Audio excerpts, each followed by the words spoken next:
O Senhor esteja convosco. Proclamação do Evangelho de Jesus Cristo, segundo João.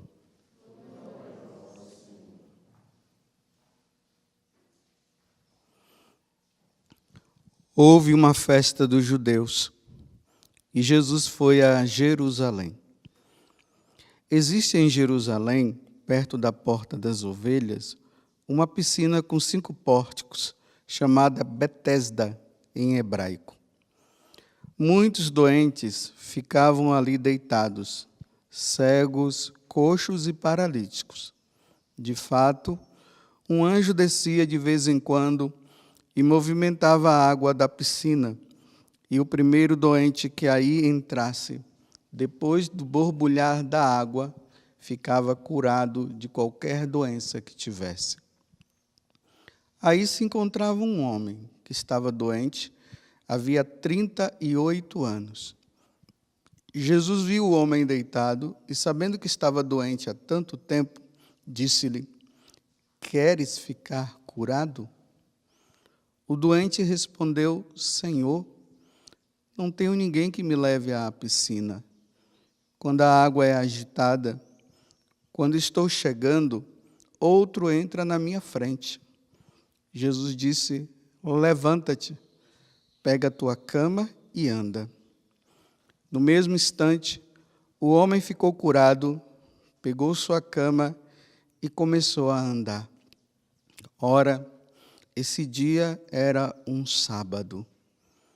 Por isso os judeus disseram ao homem que tinha sido curado: "É sábado, não te é permitido carregar tua cama." Ele respondeu-lhes: "Aquele que me curou disse: pega a tua cama e anda." Então lhe perguntaram: "Quem é que te disse: pega a tua cama e anda?"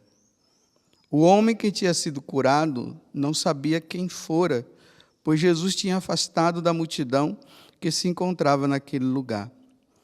Mais tarde, Jesus encontrou o homem no templo e lhe disse: Eis que estás curado. Não voltes a pecar, para que não te aconteça coisa pior." Então o homem saiu e contou aos judeus que tinha sido Jesus que o havia curado. Por isso, os judeus começaram a perguntar a Jesus por que fazia tais coisas em dia de sábado. Palavra da salvação.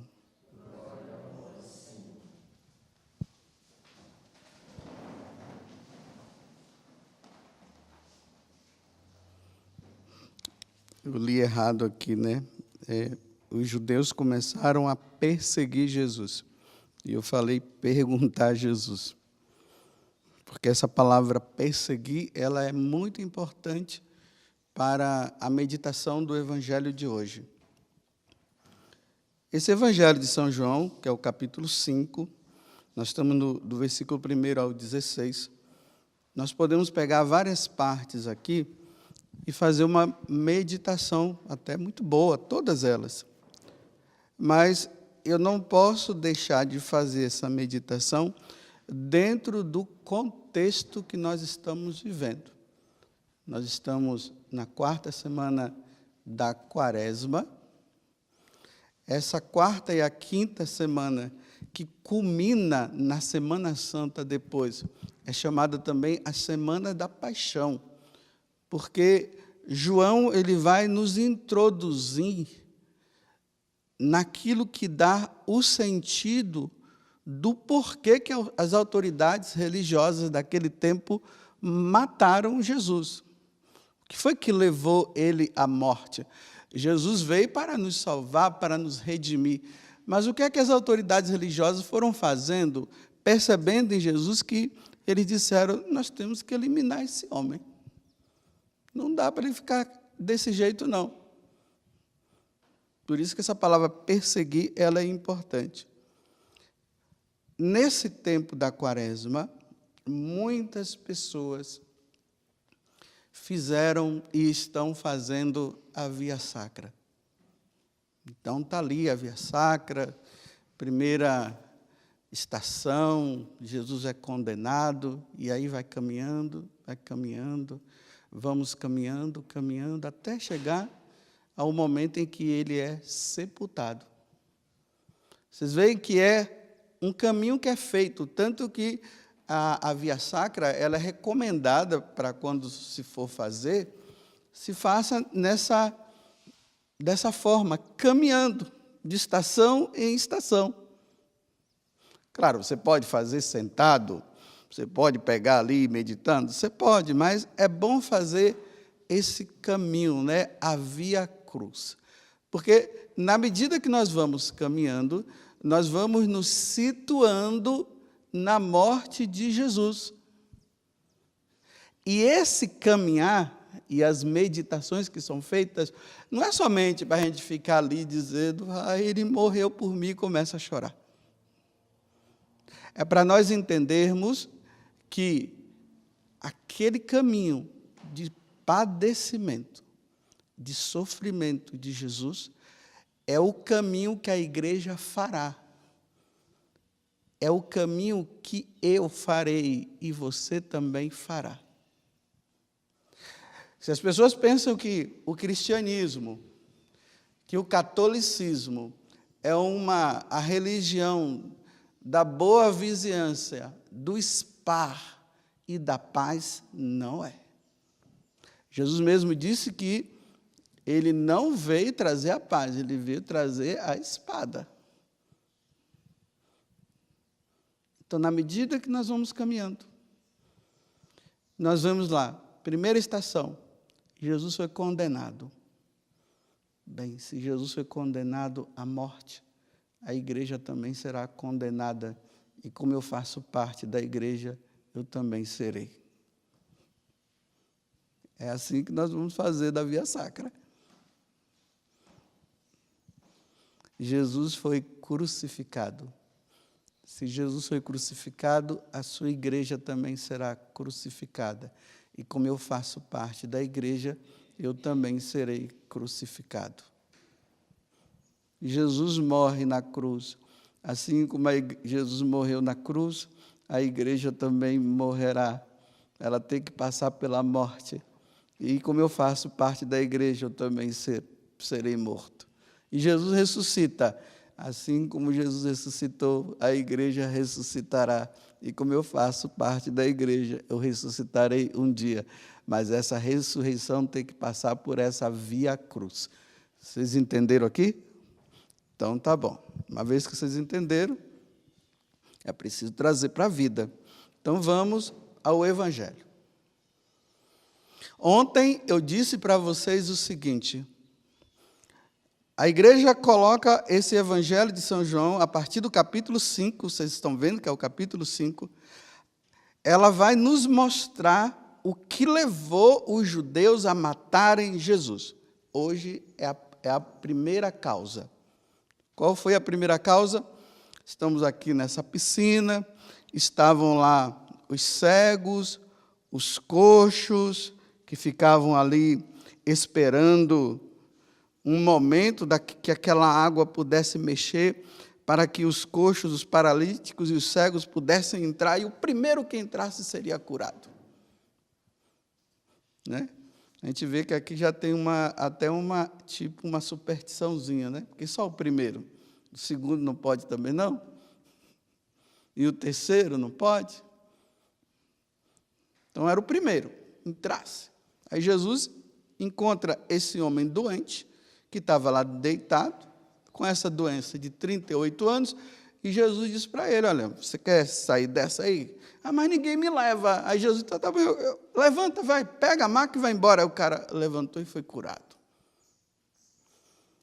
Aí, a notícia boa começou a se espalhar, e as autoridades religiosas daquele tempo começaram a saber que aquele homem foi curado.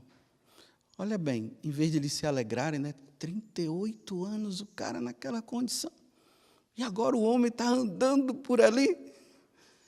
Não, eles vêm e entra a questão do sábado. Mas quem foi que fez isso com você? Foi Uma pessoa aí, eu não conheço não, nem o cara sabia quem era Jesus, ó. Nem ele sabia. Aí, tá bom, mas ele fez isso com você hoje? Hoje é sábado, não pode fazer isso. Está vendo? A questão do Shabat, que Deus disse lá, né, no Antigo Testamento, falava que a partir do pôr do sol da sexta-feira até o pôr do sol do sábado, o judeu tinha que descansar como o pai, quando criou, fez a criação, no sétimo dia, ele descansou. Então, o sétimo dia, para o judeu, sábado, para nós, é o domingo, que é a nova criação. Eu não vou entrar nesse detalhe, porque não é o mais importante para esse momento. Isso lá na Páscoa. Então, vejam, aí, Jesus curou no sábado. A lei diz que não é para curar, não é para fazer isso no dia de sábado. Mas aonde estava escrito isso? Que no dia de sábado não poderia se fazer o bem.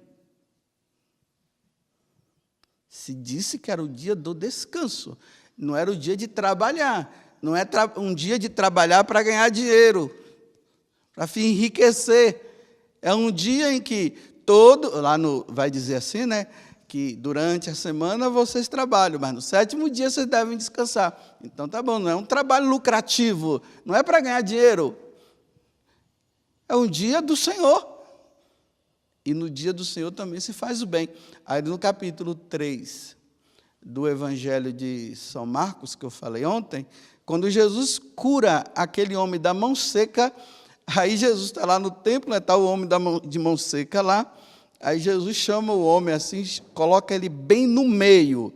E os doutores da lei, né, tá tudo ali olhando, né, para ver se Jesus ia fazer alguma coisa. Olha, Jesus chama o cara, vem cá, colocou aqui no meio.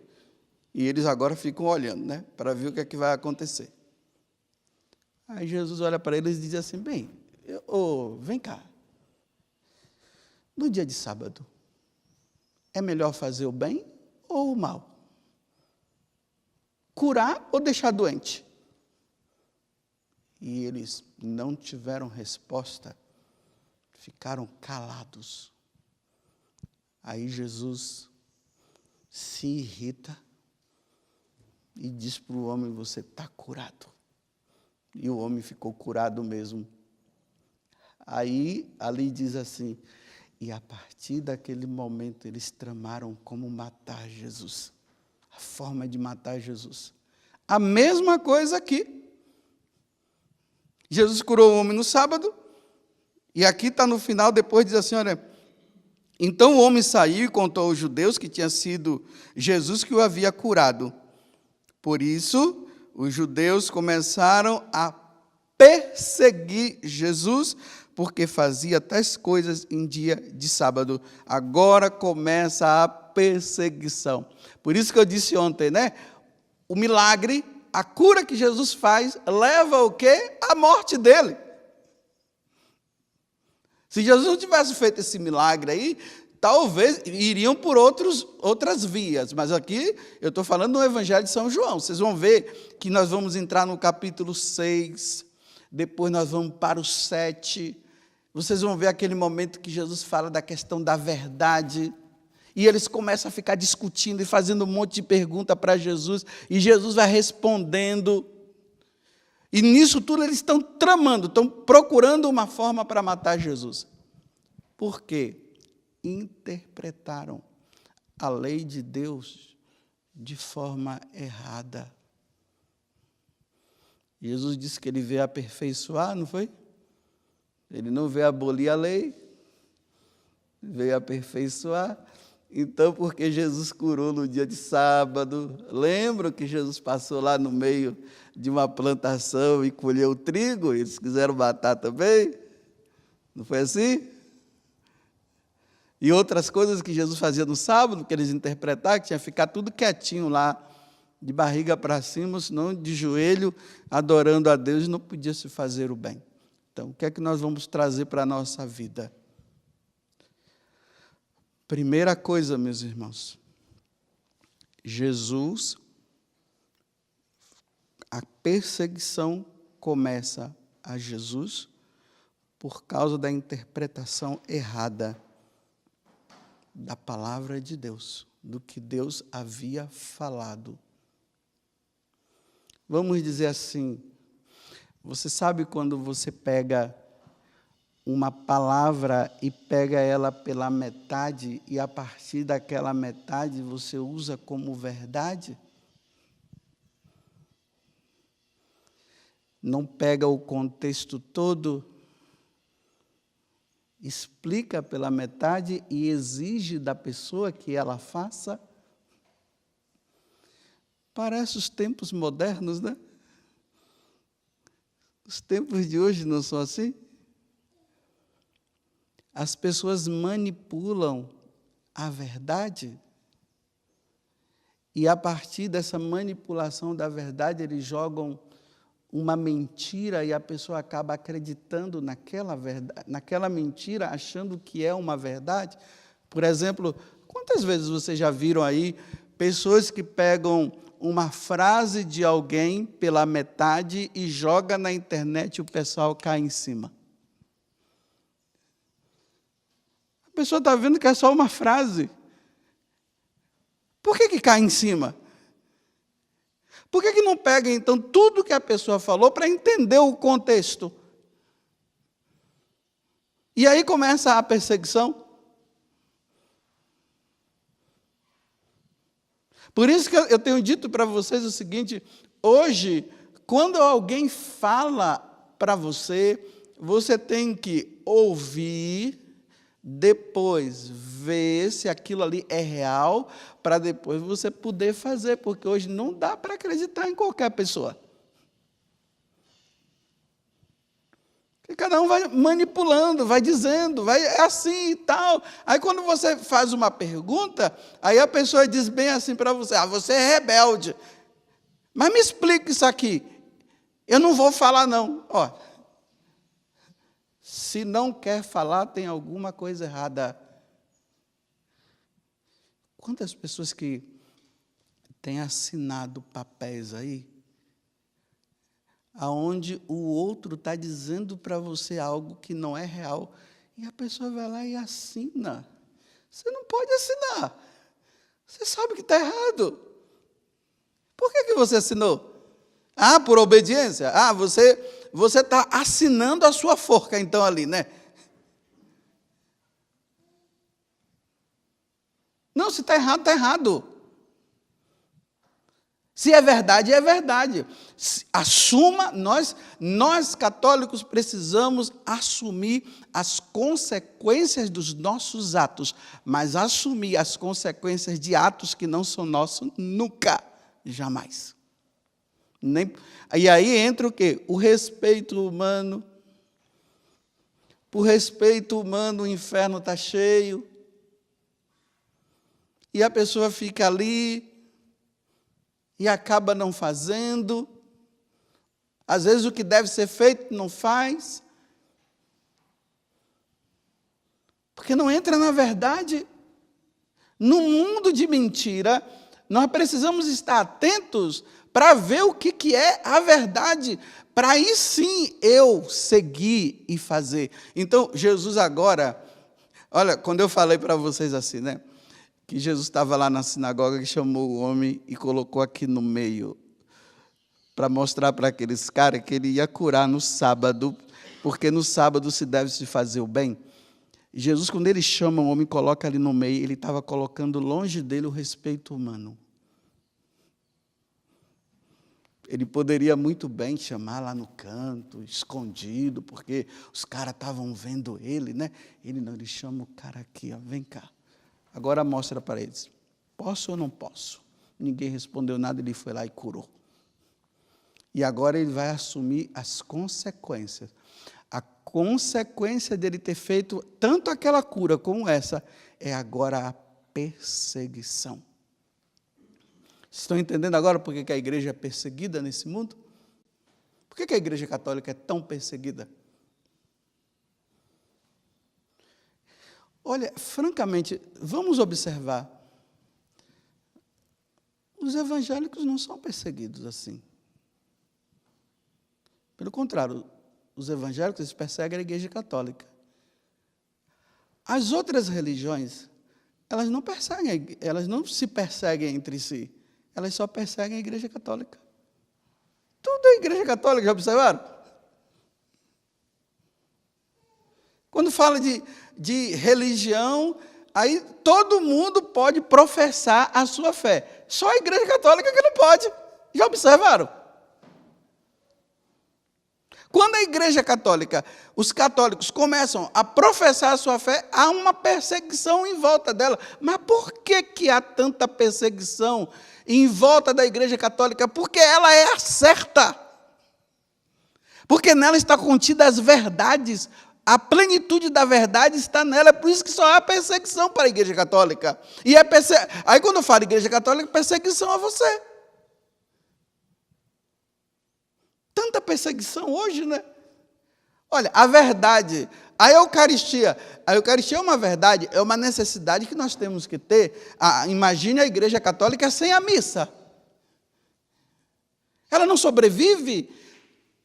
Se tiramos essa grande verdade, o sacrifício da Santa Missa, se nós tiramos, nós vamos ser qualquer outra coisa, menos católicos. Menos católico. Aí o que é que está havendo? Observe se não está havendo perseguições aqui a colar em relação à missa. E quem são os primeiros a serem perseguidos? Aqueles que traz nosso Senhor. Quem é que traz nosso Senhor? No sacrifício da Santa Missa. Quem é que oferece ao Pai nosso Senhor Jesus Cristo? Quem é que oferece? O sacerdote. E aí a perseguição vai o quê? A hierarquia da igreja. Perseguindo a igreja, eliminando os sacerdotes, não tem missa. Vai ser um grupo de protestantes meditando a palavra de Deus. Não aquilo que é o essencial, que é a igreja, que é o sacrifício de nosso Senhor Jesus Cristo. E aí a perseguição vem. Porque a verdade é essa. A Igreja Católica não subsiste sem a missa. Essa é a verdade. Aí, a verdade, a meia-verdade. Não, vocês meditem a palavra de Deus. Mas não precisa ter missa.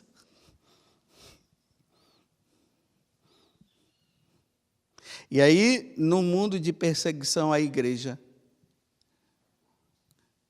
para não se ter missa, quem vai celebrar a missa é perseguido. Quem vai à missa é perseguido. Quem se acomoda e não vai e se contenta com isso, fica sem perseguição, fica numa boa. Porque está fazendo justamente aquilo que o anticristo quer, que os outros querem. A meia-verdade. Se contentem com a leitura da palavra de Deus, é o bastante. Não estou dizendo que não seja, é o bastante. Mas fique sem a missa. Fiquem sem a Eucaristia. Com a Eucaristia, não. Eucaristia, não. Por quê? Porque além da missa ser o sacrifício de nosso Senhor, aqui entra mais uma verdade. Ele está presente em corpo, alma e divindade naquele pão transubstanciado, que o sacerdote, quando impõe as mãos, chama epíclase, as ofertas se transformam, se transubstancia em nosso Senhor Jesus Cristo. Então, Jesus está presente no meio de nós, na Eucaristia. Então, tira a Eucaristia, tira o sacerdote, tira a missa. Louve a Deus, louve Jesus, mas a presença dele não.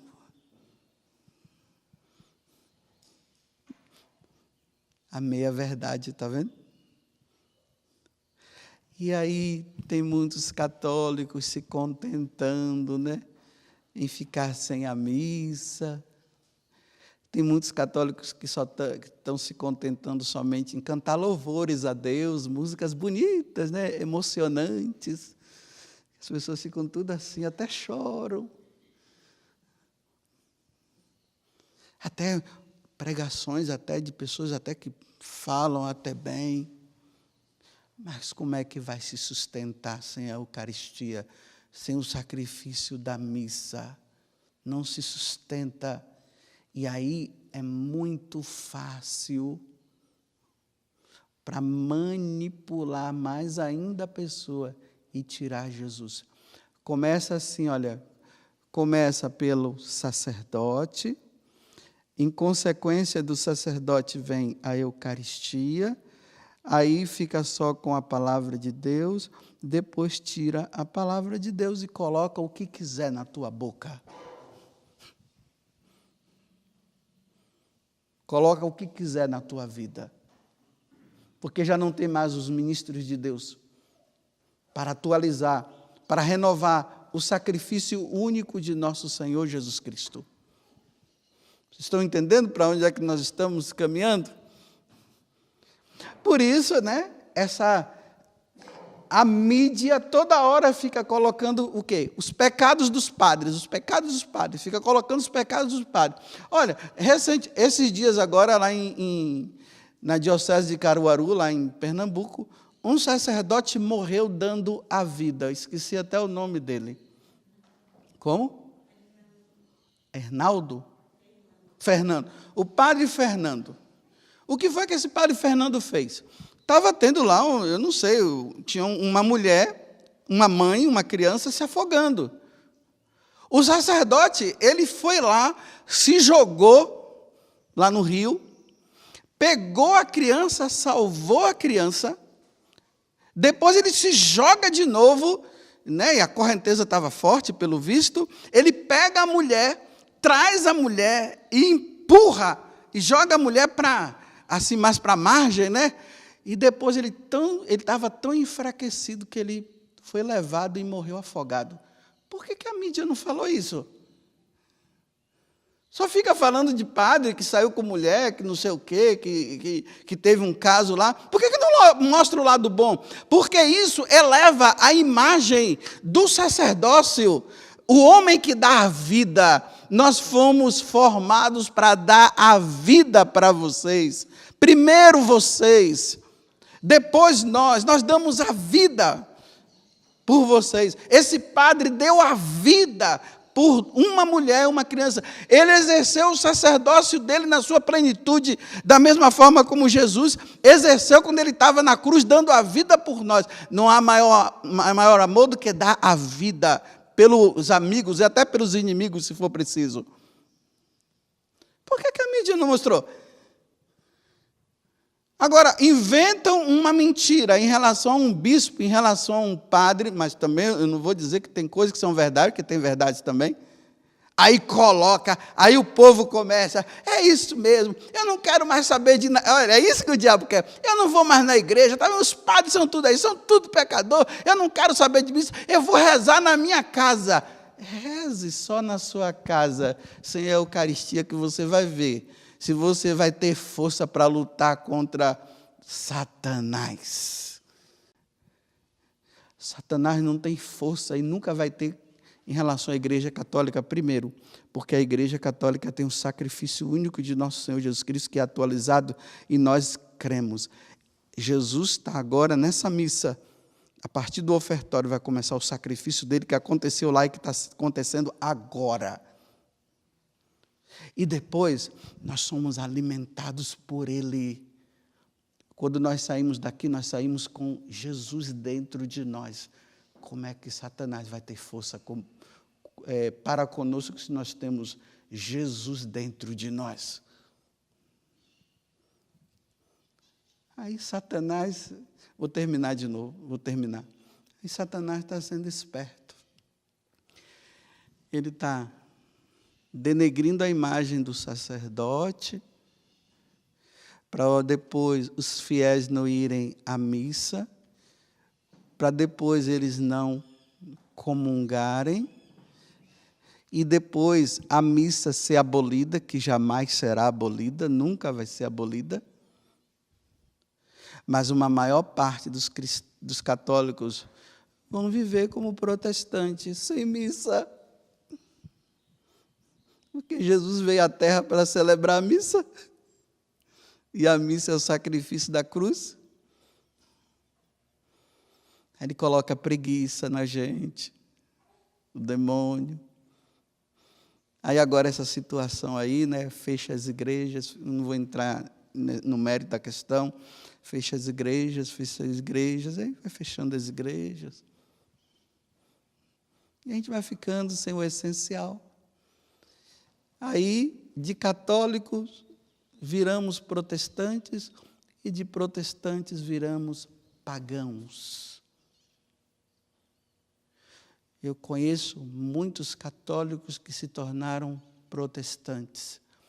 Deixaram a igreja, se tornaram protestantes. Depois de um tempo, a cruz veio. Aí não quiseram a cruz, abandonaram, foram para o espiritismo e outras religiões. E hoje, sabe o que é que eles são? Ateus. São ateus.